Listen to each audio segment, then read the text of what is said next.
Hello friends, welcome back to our channel. আগের দিনের ভিডিওতে আমি তোমাদের সাথে শেয়ার করেছিলাম হাওড়া টু এনজিপি জার্নি। আজকের ভিডিওতে তোমাদের সাথে শেয়ার করব এনজিপি টু গ্যাংটক জার্নি। তো আমরা এনজিপি প্ল্যাটফর্মে দাঁড়িয়ে আছি, ওয়েট করছি ইশিকা আর আকাশের জন্য। ওরা অন্য কম্পার্টমেন্টে ছিল, ওরা আসলেই এবার আমরা বেরোবো গাড়ির উদ্দেশ্যে। অ্যাকচুয়ালি আমাদের প্যাকেজ বুক করা আছে, ফার্স্টে ট্রাভেল এজেন্সির কাছে যাও। দেখো আমরা চলে এসেছি ড্রিমল্যান্ড ট্রাভেল এজেন্সিতে। এই ট্রাভেল এজেন্সিটা এনডিপি স্টেশনের কাছেই, আমাদের ফোনে বুক করা ছিল, তবু আমরা এখানে এসেছি। এসে সমস্ত প্ল্যানিংগুলো ওনাদের থেকে জেনে নিচ্ছি এবং বিলটাও কালেক্ট করে নিচ্ছি। ঈশিতা, আকাশ আর অমিত ওখানে কথা বলছে আর আমি দাঁড়িয়ে ভিডিও করছি। তো এবার আমাদের ওনারা গাড়ি দিয়ে দেবেন, যেটা এনজিপি থেকে আমাদের নিয়ে যাবে গ্যাংটক। আর রাস্তায় যেতে যেতে সমস্ত ভিউগুলোই তোমাদের সাথে শেয়ার করব। তোমরা আজকের ভিডিওটা দেখতে থাকো, আশা করছি তোমাদের দেখতে খুব খুব খুব ভালো লাগবে। আর ভালো লাগলে অবশ্যই কিন্তু লাইক অ্যান্ড কমেন্ট করতে ভুলো না। আমাদের গাড়ি দিয়ে দিয়েছে, 4 জনের জন্য এই ওয়াগানার দিয়েছে। আমাদের প্যাকেজ ওপরে বাঁধা হয়ে গেছে, এবার গাড়ি ছাড়বে গ্যাংটকের উদ্দেশ্যে। কি মজা! দেখো আমাদের গাড়ি কিন্তু অনেকক্ষণ ছেড়ে দিয়েছে, বেশ কিছুটা পথ চলেও এসেছি। আমাদের গাড়ি ছাড়লো 3টেতে। শুনলাম নাকি 5.5 ঘন্টা মতো সময় লাগবে। এতটা টাইম কাটানো একটা বিশাল ব্যাপার। তো যাই হোক, খানিকটা আসার পরই দূরে দেখো পাহাড় অলরেডি দেখে ফেলেছি। পাহাড় দেখেই কিন্তু মনটা একেবারে আনন্দে ভরে উঠলো। এখন শুধু মনে হচ্ছে কখন ওই পাহাড়টার উঁচুতে উঠবো। তো চলো আমরা আস্তে আস্তে পাহাড়ের ওপর উঠতে থাকি আর তোমরাও ভিডিওটা দেখতে থাকো। তোমাদের সাথে আমাদের ট্যুর প্ল্যানিংটা একটু শেয়ার করে দিই। আমাদের এই ট্যুরটা অ্যাকচুয়ালি হচ্ছে 5 নাইট 6 ডেজের। তো আমাদের আজ এনজিপি থেকে গাড়ি পৌঁছে দেবে গ্যাংটকে। গ্যাংটকে আমরা অলরেডি হোটেল বুক করে এসেছি, তো সেখানেই থাকবো। আমাদের দুজনদের দুটো হোটেল আলাদা আলাদা, পাশাপাশি বাট একটু আলাদা, যেহেতু এক হোটেলে রুম পাইনি। তো সেখানে আজকে রাতে থাকার পর কালকে আমাদের গাড়ি পিক আপ করে নিয়ে যাবে লাচুংয়ে। যেতে যেতে লাচুংয়ের পথে যে সমস্ত সাইট সিনগুলো আছে সেগুলো ভিজিট করিয়ে দেবে, করিয়ে লাচুংয়ে একটা হোটেলে আমাদের পৌঁছে দেবে। তো আমরা কালকের রাতটা ওই লাচুংয়ের হোটেলেই কাটাবো। নাইট স্টে করার পর পরশু দিন সকালবেলা আমাদের লাচুং থেকে গাড়ি নিয়ে গিয়ে ইয়ামথাং ভ্যালি, 0 পয়েন্ট এগুলো দেখাবে। যদিও 0 পয়েন্টটা আমাদের প্যাকেজে ইনক্লুড করা নেই, ওটা আলাদা চার্জ দিয়ে আমরা 0 পয়েন্টটা দেখবো। অবভিয়াসলি লাচেন বন্ধ আছে, সেই কারণে লাচেনে যেতে পারবো না। তো পরশুদিন লাচুংটা ঘুরিয়ে আমাদের গাড়ি আবার পৌঁছে দেবে গ্যাংটকের হোটেলে। তো পরশু রাতটা গ্যাংটকের হোটেলেই কাটাবো। তার পরের দিন রাতের সকালে আমাদের গাড়ি নিয়ে যাবে গ্যাংটকের সমস্ত সাইট সিন ভিজিটে।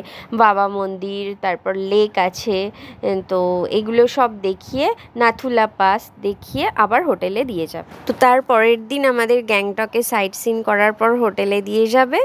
তো সেই দিনটা থাকবো। তার পরের দিন সকালে উঠে একটু ম্যালটা ঘুরে, ম্যালে কিছু শপিং করে তারপরে আমরা বেলার দিকে বেরিয়ে পড়বো আবার এনজিপির পথে। তো এনজিপি থেকে আবার ট্রেন ধরে চলে আসবো হাওড়া। মানে আমাদের 5 নাইট 6 ডেজ টোটাল এই প্যাকেজটা। মানে কিন্তু আমাদের যে গ্যাংটকের হোটেলটা সেটা আমরা নিজেরা বুক করেছি, আদারওয়াইজ বাকি সব কিছু এই প্যাকেজের মধ্যেই পড়ছে। তো তোমরা চাইলে প্যাকেজেও আসতে পারো বা কেউ চাইলে এমনি নিজেদের মতো প্ল্যানিং করে আসতে পারো। দেখো যেতে যেতে চলে এসেছে তিস্তা নদী। বাহ, তিস্তা নদী দেখে সত্যি আমার এত আনন্দ হচ্ছে, মনে হচ্ছে যাই তিস্তা নদীর জলে গিয়ে একটা ডুব গেলে আসি। তো নদী দেখতে দেখতে মন ভরে গেল। ভাবলাম যে তোমাদের সাথে এই দৃশ্যটা শেয়ার করে দিই, কারণ এটা তোমাদের সাথে না শেয়ার করলে হয়তো আমার মনে একটু আফসোস থেকে যাবে। আর তিস্তা নদীর জলের কি ফ্লো, মানে এতটা ফ্লো মানে ভাবা যায় না। তো চলো তোমরা এখন সাইট সিনগুলো দেখতে থাকো। দেখতে দেখতে আমরা গ্যাংটকে পৌঁছাই। গ্যাংটকে পৌঁছতে সন্ধে হয়ে যাবে, সন্ধে কি প্রায় রাতই হয়ে যাবে। তো গিয়ে আবার হোটেলে পৌঁছে আবার তোমাদের সাথে কথা হবে। ততক্ষণ তোমরা এগুলো দেখতে থাকো।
এখন 6টা বেজে গেছে, আমরা অনেকটা পাহাড়ের ওপরে উঠে এসেছি, কিন্তু খুব খিদে পেয়ে গেছে, তাই এক জায়গায় গাড়ি হল্ট করলো, আমরা এখানে খেতে ঢুকেছি। তো কি খাবার অর্ডার করেছি চলো সেগুলো তোমাদের সাথে শেয়ার করে দিই। আমরা পাশাপাশি সাজিয়ে নিচ্ছি খাবারগুলো, সাজিয়ে একেবারে তোমাদের দেখিয়ে দিচ্ছি যে আমরা কি খাবার অর্ডার করি। দেখো আমরা অর্ডার করেছি 4 কাপ কফি 4 জনের জন্য, আর আছে চিকেন মোমো। আমি অমিত আর ঋষিকা হচ্ছে মোমো খাবো, আর আকাশ মোমো খেতে পছন্দ করে না, ওর জন্য আছে ম্যাগি। আবার খেয়ে দিয়ে চলো গ্যাংটকের পথে। এখন বাজে 8টা, বেশ রাত হয়ে গেছে, তোমরা দেখেই বুঝতে পারছো। তবে আমরা গ্যাংটকের খুব কাছে চলে এসেছি। আগে জানতাম যে রাতে নাকি পাহাড়ে গাড়ি চলে না, সেই ভুল ধারণাটা এবার ভেঙে গেল। তো আমরা রাতের বেলায় পাহাড়ে ওঠার ফার্স্ট টাইম এক্সপিরিয়েন্স হলো। তো চলো গ্যাংটকে যেতে থাকি, আর গ্যাংটকে গিয়ে তোমাদের সাথে কথা হবে। তবে খুব বেশি আজকের ভিডিওটা আর কন্টিনিউ করতে পারবো না, বেশ টায়ার্ড, বুঝতেই পারছো। সেই সকালে 3টে থেকে আমাদের জার্নি স্টার্ট হয়েছে বাড়ি থেকে, আর এখন 8টা বেজে গেল, এখনও পৌঁছতে পারলাম না।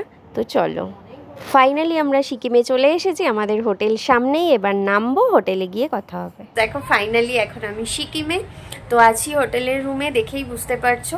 তো হোটেলে এলাম জাস্ট কিছুক্ষণ আগে, এসেই ভাবলাম তোমাদের সাথে কিছু কথা শেয়ার করি। সেটা হলো সকাল 3:50, মানে যেটাকে ভোরই বলা চলে, 3:50 থেকে আমাদের জার্নি স্টার্ট হয়েছিল, আর জাস্ট 8:50 বাজে, 8:40-এ আমরা রুমে ইন করেছি। ইন করার পর জাস্ট চেঞ্জ করেই ভাবলাম তোমাদের সাথে একটু কথা বলে নিই। তো আমাদের হোটেলের রুমটা বেশ সুন্দর, পছন্দ হয়েছে, সাথে ভিউ রুমও আছে, মাউন্টেন ভিউ পাচ্ছি এখান থেকে। তো সব কিছু ডিটেল তোমাদের সাথে শেয়ার করে দেবো, রুম ট্যুর দিয়ে দেবো হোটেলের। আর কাল থেকে আমরা কোথায় কোথায় ঘুরতে যাচ্ছি না যাচ্ছি সব কিছু তোমাদের সাথে শেয়ার করব। অবশ্যই ব্লগগুলো ফলো করো, মিস করো না কিন্তু, এবং টোটাল ব্লগগুলো কন্টিনিউ দেখো, স্কিপ করো না একদম। আর ভালো লাগলে অবশ্যই লাইক কমেন্ট শেয়ার করতে ভুলো না, চ্যানেলটাকে সাবস্ক্রাইব করে দিও, সাথে থাকা বেল আইকনটি অবশ্যই প্রেস করো। তো আশা করছি তোমাদের ব্লগগুলো খুব ভালো লাগবে। তো আজকে খুব টায়ার্ড অ্যান্ড এক্সস্টেড, বুঝতেই পারছো, এত লং জার্নি লাইফে ফার্স্ট টাইম করলাম। আমি এত লং জার্নি আগে করিনি, আগে যে জায়গাগুলো ঘুরতে গেছি এতটা ডিস্টেন্স নয়। তো যাই হোক, সব মিলিয়ে মিশিয়ে শরীরটা খুবই খারাপ লাগছে, বিশেষত টায়ার্ড লাগছে। আর এই কিছুক্ষণ আগে একটু বমিও হলো। অ্যাকচুয়ালি আমরা মাঝে একটু হল্ট করে টিফিন করলাম, সেটা তোমরা দেখলে। তো তারপর থেকে, খাওয়া দাওয়ার পর থেকেই মানে শরীরটা একটু খারাপ লাগছিল, একটু আগে বমি করে জাস্ট এখন একটু রিলিফ লাগছে। তো তাই জন্য তোমাদের সাথে একটু সব কিছু শেয়ার করতে এলাম। তো চলো আজকে আর বকবক করবো না, ব্লগটা এখানেই শেষ করছি। অমিত গেছে ডিনার করতে, আমি আর ডিনার করব না, আমার একদম ভালো লাগছে না ডিনার করতে। তো সেই সুযোগেই তোমাদের সাথে একটু কথা বলে নিলাম। তো গুড নাইট, বাই বাই।